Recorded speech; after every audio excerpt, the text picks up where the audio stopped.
And right now, we are living in a world where identity theft is unavoidable. But it is not the identity theft you guys think. It is not the identity theft of people coming and trying to steal your name, your social security number, your bank account, your credit card, or anything like that. No, it's actually your identity is being stolen by Big Brother and the thousands of little brothers that help with collecting this data. Most of everyone in the world has they just have given, they were given a tracking number through either their social security number or something similar in other countries. When you're born, everybody usually immediately gets some type of number. Boom, that right there is automatically used to track what you do, where you go, and everything in between right off the bat. I mean, everybody gets that right off the bat. Most of everyone in the world has that. There's some people out there that don't. I don't know how they do it, but they do it, and good for them. But this number thing, I mean, it's been around for years, hundreds of years, and it's just how they keep tabs on everybody. I mean, people want to say, well, America is free. I'd argue that we're not. That doesn't mean that I don't believe that America is the best option as far as countries go nowadays, but freedom is certainly not something that America has anymore, even though people like to kind of put that out there. It's not. We're all tagged. We're branded. You know how like when a calf comes out and the farmer puts the number on it? We get the same thing. So we were branded so they could always be watching you. No matter what you do in life, that thing is attached to you, so they could collect data on you at all times. This applies to your digital twins, recording your patterns of life, of course, getting information on your occupation, financial history, driver's license, where you travel, everything like that. They want to know exactly what you're doing, and that was the best that they could do at that time. And of course, now we know that they're stepping that up because, as the Bible says, we're going to proceed into the time where there's going to be the mark of the beast, and they're going to want to know. That's going to be the ultimate form of tracking. Now, of course, if you have the Lord Jesus Christ, we're not going to be here for that. He's going to come and rapture us out of here, so that's good for us, but we got to make sure our focus is getting as many people to the Lord as we can so they don't have to make that decision either. But it's not just your number, of course. They need ways to track you using other features unique to your identity, and your iris is one of them. Now, we've talked about the iris scanning stuff before. We've talked about the smart cameras that are built into these smart cities. Whether it's you're walking into a grocery store, I know pretty much every Walmart now has a biometric camera at about eye level, maybe a little bit taller. As you walk in, they're scanning your face, getting your biometric facial scan, iris scan, everything like that. There's other grocery stores that have that, regular stores that have that. The smart cities are coming together with the street lights. Those are the same thing. They've got cameras and microphones in those too, grabbing your biometric data. And again, it's just all about tracking and control, and getting your biometrics is that next step before the step of just putting it in you like that mark is going to do. But we've got the smart city stuff.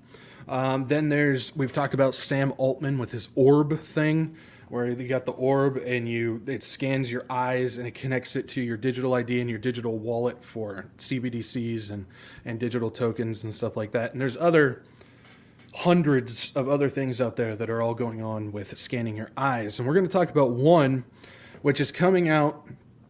It's from a company called Iris ID.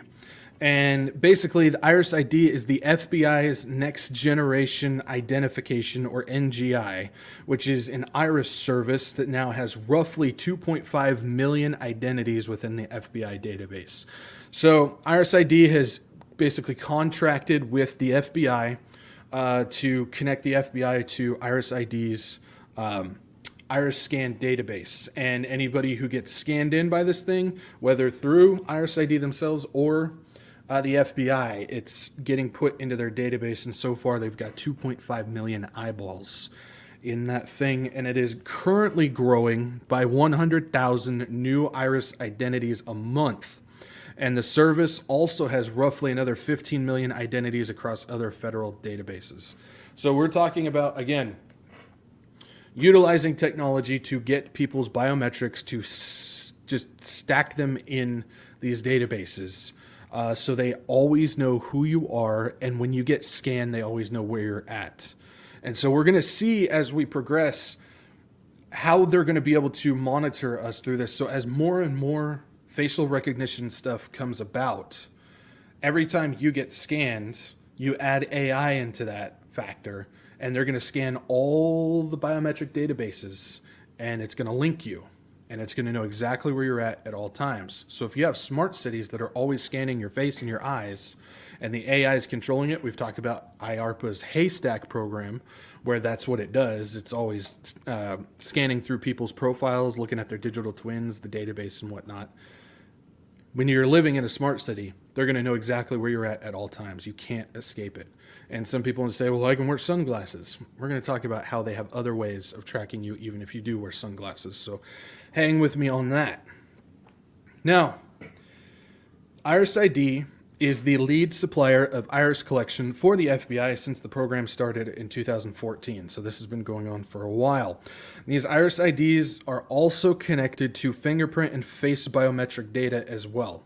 So they'll attach it to your profile. So if you've already got your fingerprint in the system, if you've already got your face in the system, which pretty much at this point, every one of us is in somebody's system.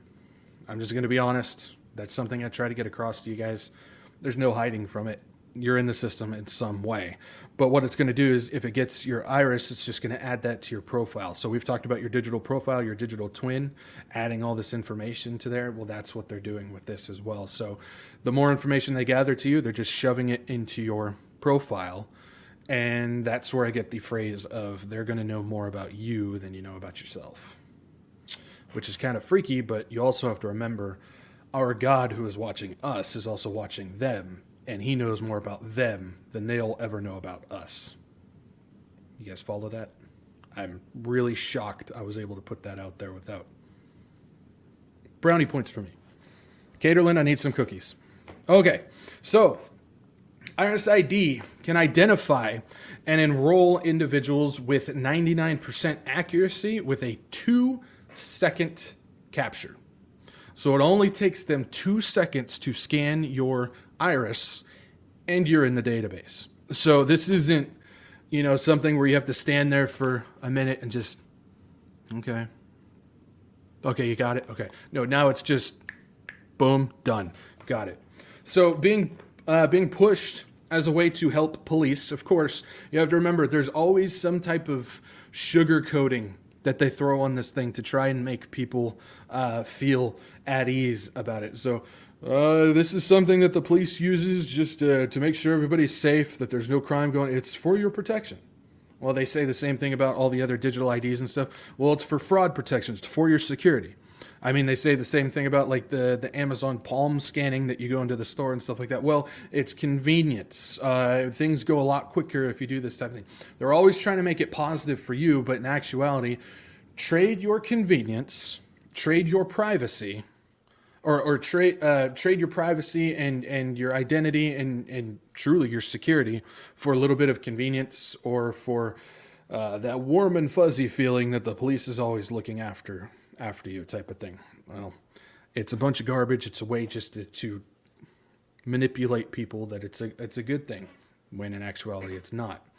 And so they push this as a way for the police to help in high crime cities, and of course that's the angle that they use on most of this stuff on your privacy and whatnot. So looking into Iris ID, we see that there is more than just a law enforcement program. So we're going to take a look at what is going on. So this program is their Iris Time, or their Iris T100. That's what it is called. And so you look at this thing and it's basically just looks like a tablet type of thing.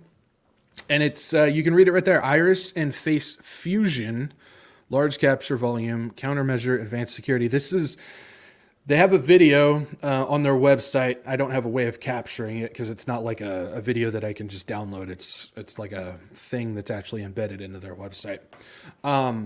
but it shows where people who are wearing hats, glasses, masks, like full face masks and everything, all it does is scan your eyes, even through glasses, and it will ID you, and it'll pop up with either a check mark or an X, depending on if you've passed the verification or not. And so this is, again, 99% accuracy. It only takes 2 seconds to get you in there. And I mean, this is creepy stuff. That's a tablet type of thing that they got, but they've also got actual kiosks, which I've seen being popped up in airports.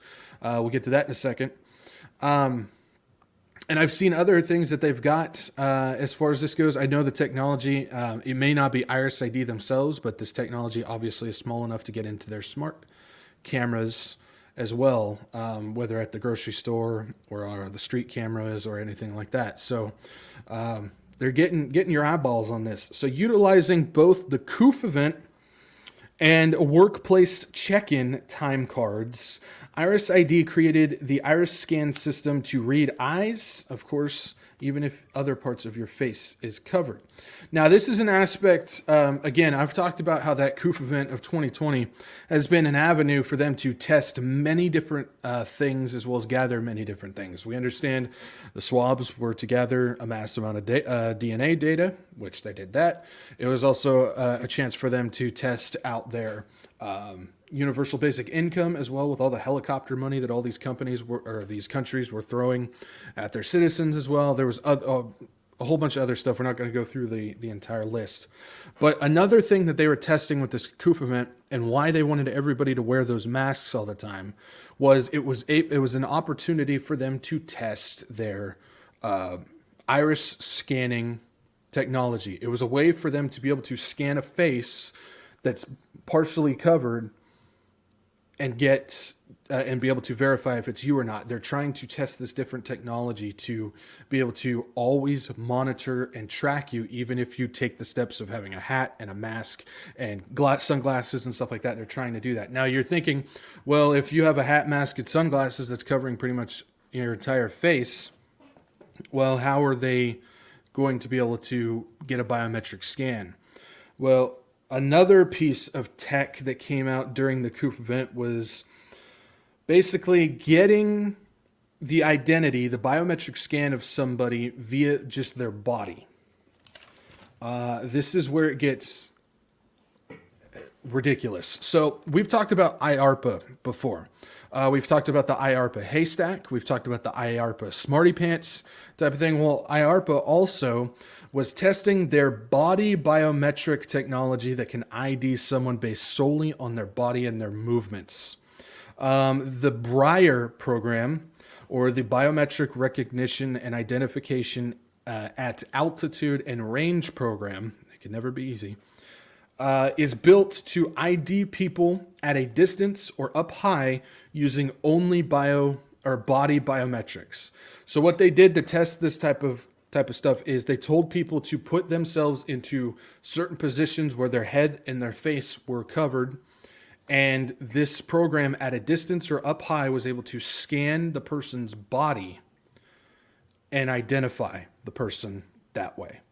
So for those who keep saying, well, I'll just put sunglasses on, have a mask and a hat, and I'll be good, they've now got technology to scan your body biometrics as well. Remember all the times that I've talked about where they're watching your patterns of life, they're getting how you walk and how you move and gathering all that information? That's what this is for. They can scan your body and determine if that's you by the AI scanning your digital twin to see if it matches your usual body and pattern of life habits. This is really what is going on as far as this technology goes.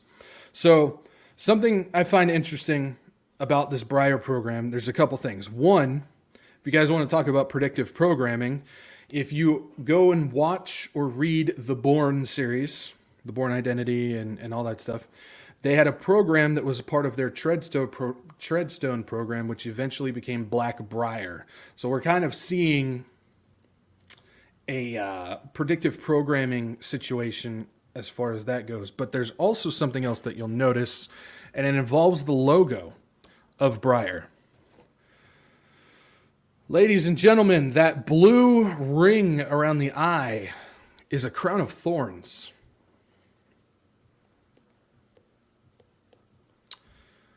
They have a crown of thorns on this program, which is very, very interesting. Can't tell you what it means, but we know they always like to throw biblical things into this. So this IARPA Breyer program has some type of connection that they want us to know about. And this is a program that I don't think a lot of people really know about. I talked about this I think about 7-8 months ago, but I did want to bring this back up. I didn't even know about that logo the last time I talked about it, so that was a new find for me. So we've got some interesting stuff going on as far as that goes. Now, one of the groups wrapped up in this is Accenture. And I've mentioned Accenture before because it's one of the main partners with the WEF, and the chairman and CEO of Accenture is Julie Sweet, who sits on the board of trustees for the WEF. And they are working hand in hand on this Breyer program. So there's a major connection. We see the biblical connection with the logo, and we see what they're trying to do with body biometrics. And then we also see their connection to the WEF on this as well. So there's a lot connected to this IARPA Breyer program. So this is definitely something to pay attention to as far as that goes. Now, let's just take a look at a few more things on Iris ID so we can continue to get a better understanding of this. So we're going to check out their About page real quick. And you can see right here, iris recognition from Iris ID leading the world of identity authentication. Since 1997,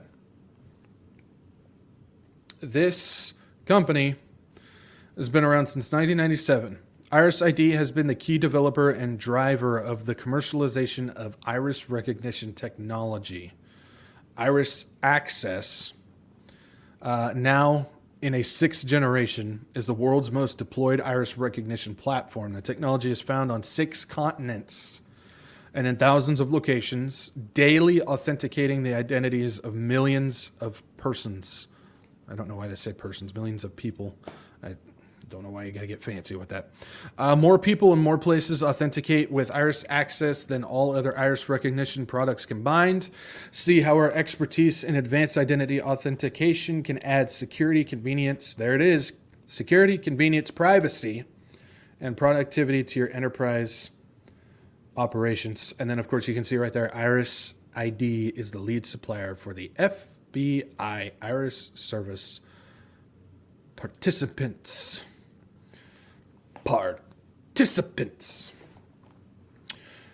And if we keep going, we'll look at their transportation page here.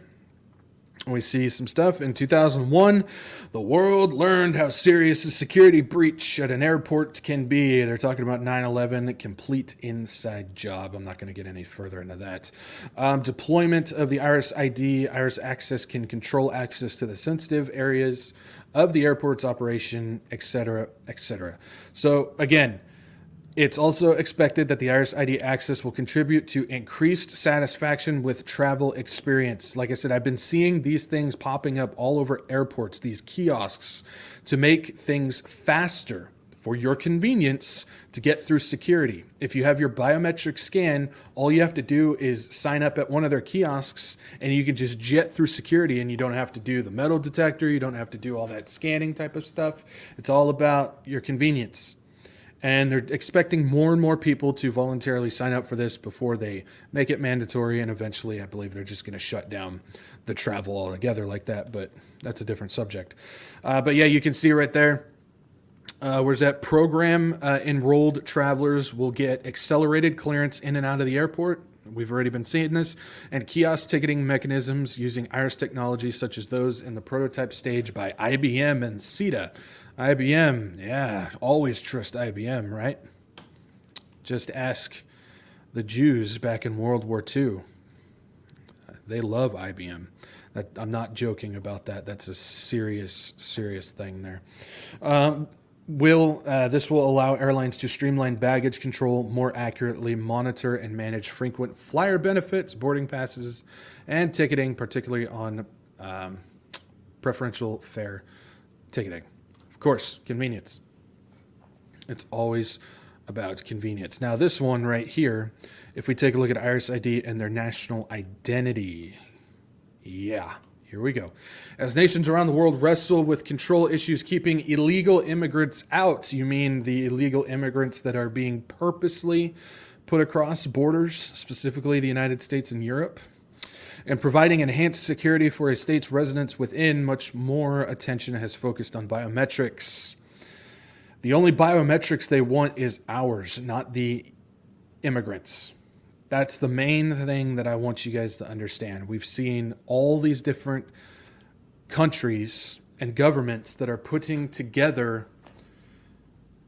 biometric ID systems, digital ID systems, but they're not for the immigrants, they're for us. These immigrants are being used for something completely different. I'm not going to sit here and tell you I know why. I have different theories. The main one that I'm sticking to is I think that's going to be the new UN Army, because they are both in Europe and in the United States. They are both military-aged men, are the majority coming across. That's my idea, but I'm not going to sit here and tell you that's what it is, because I don't know. But this idea, or this ID stuff, this biometric ID stuff, is not for them. It's for us. And that's really what they're pushing.